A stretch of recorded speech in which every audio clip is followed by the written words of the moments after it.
लोगों को 11th class में हाफिजली के ये इंपॉर्टेंट क्वेश्चंस मैंने बताए हैं, कुछ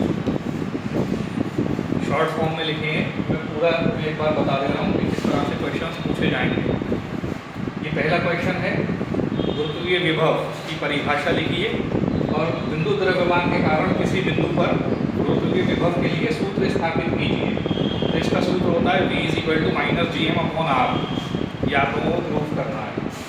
फिर सेकंड क्वेश्चन है, पृथ्वी तल से ऊपर जाने पर गुरुत्वीय त्वरण के मान पर क्या प्रभाव पड़ता है। और तीसरा क्वेश्चन है, गुरुत्वीय तल से नीचे जाने पर g के मान पर क्या प्रभाव पड़ता है। तो पृथ्वी तल से चाहे ऊपर जाएं या नीचे जाएं, दोनों ही स्थितियों में गुरुत्वीय त्वरण का मान कम होता जाता है। तो ऊपर जाने पर फॉर्मूला ये आएगा और नीचे जाने पर नीचे वाला फॉर्मूला आएगा। इन दोनों फॉर्मूले को प्रूफ करना है। फिर नेक्स्ट क्वेश्चन है, उपग्रह की कक्षीय चाल के लिए फॉर्मूला निकालिए, सूत्र स्थापित कीजिए। तो 3 फॉर्मूले मैंने बताए हैं। तो पृथ्वी के समीप कोई भी उपग्रह जब परिक्रमण करता है तो उसकी कक्षीय चाल का फॉर्मूला होता है VO = √GRE।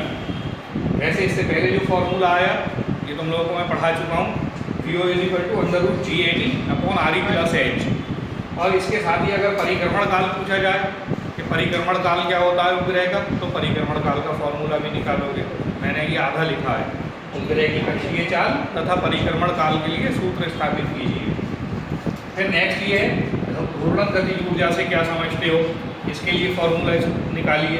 ये होता है K = ½ I⍵²। ये I क्या है यहाँ पर, I क्या होता है, जड़त्व आघूर्ण, और ओमेगा कोणीय वेग। फिर नेक्स्ट है, बल आघूर्ण की परिभाषा, मात्रक तथा विमा लिखिए। तीनों याद होना चाहिए। परिभाषा क्या होती है इसकी, मात्रक क्या होगा इसका, और विमा क्या होगी। 1 नंबर में भी पूछा जाता है ये क्वेश्चन। उसके बाद जड़त्व आघूर्ण की परिभाषा, मात्रक तथा विमा लिखिए। उसके बाद स्मॉल g और कैपिटल G में संबंध, ये इसी चैप्टर का है। स्मॉल g और कैपिटल G में क्या संबंध होता है, कैपिटल G × NE = GRE²। फिर तुम्हें ये बताया था अभिकेंद्र बल से क्या समझते हो।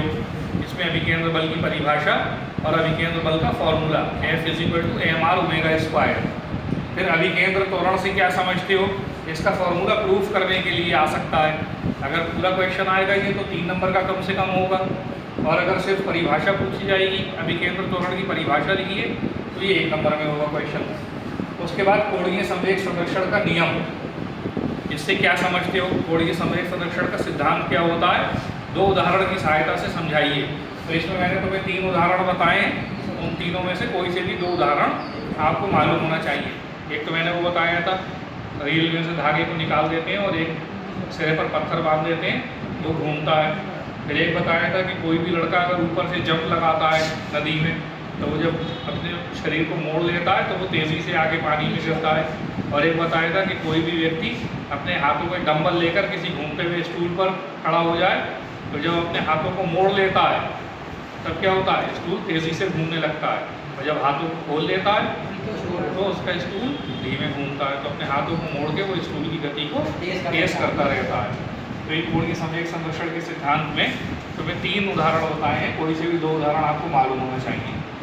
फिर केपलर के ग्रहों के नियम, केपलर ने ग्रहों के संबंध में क्या नियम दिए, ये 3 नियम दिए, ये तीनों नियम याद होना चाहिए। उसके बाद प्रक्षेप का पथ परवलयाकार होता है, इसमें उड़ान का समय, महत्तम ऊंचाई और परास, उन तीनों के फॉर्मूले भी निकालना है। ठीक है, तीनों फॉर्मूले आना चाहिए।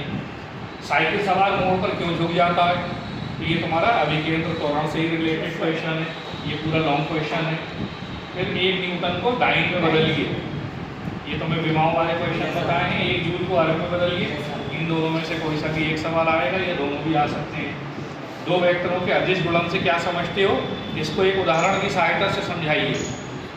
फिर P + A/V² × V - V = RP।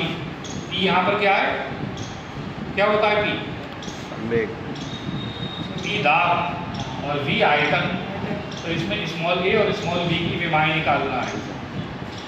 फिर x = 80 + BT² + D/T + T। यहाँ पर T समय है और x दूरी है। A, B, C और D इन चारों की विमाएँ निकालना है। उसके बाद ये T = 2πL/G तथा t is equal to 2 pi m upon k। यहाँ पर l लंबाई और g गुरुत्व के त्वरण, m द्रव्यमान और k क्या चीज़ है? स्प्रिंग का बल नियतांक। तो ये बीमारी याद होंगी तभी कर पाओगे। और इन दोनों ही क्वेश्चंस में t आवर्तकाल है, तो इसका सही रूप ज्ञात करना है। ये रूप सही नहीं है, विमाओं की सहायता से इनका सही रूप ज्ञात कीजिए। ये क्वेश्चंस हैं आवर्तकाल। दोनों समीकरणों में t जो है ये आवर्तकाल है, तो ये t is equal to 2 pi l upon g, या ये क्वेश्चन है t is equal to 2 pi m upon k। हमें ये देखना है कि ये समीकरण सही है या नहीं विमाओं की सहायता से। और अगर ये समीकरण सही नहीं है तो विमाओं की सहायता से इसका सही रूप ज्ञात करना है। तो ये लॉन्ग क्वेश्चन है सब, ये 2-3 नंबर के, 2, 3, 5, 1-1 नंबर वाले क्वेश्चन इसमें मैंने तुम्हें नहीं बताए। तो ये सारे क्वेश्चन तैयार करोगे, तुम्हें इसमें से काफ़ी कुछ पेपर में मिलेगा। ठीक है, तैयार करना है इसको।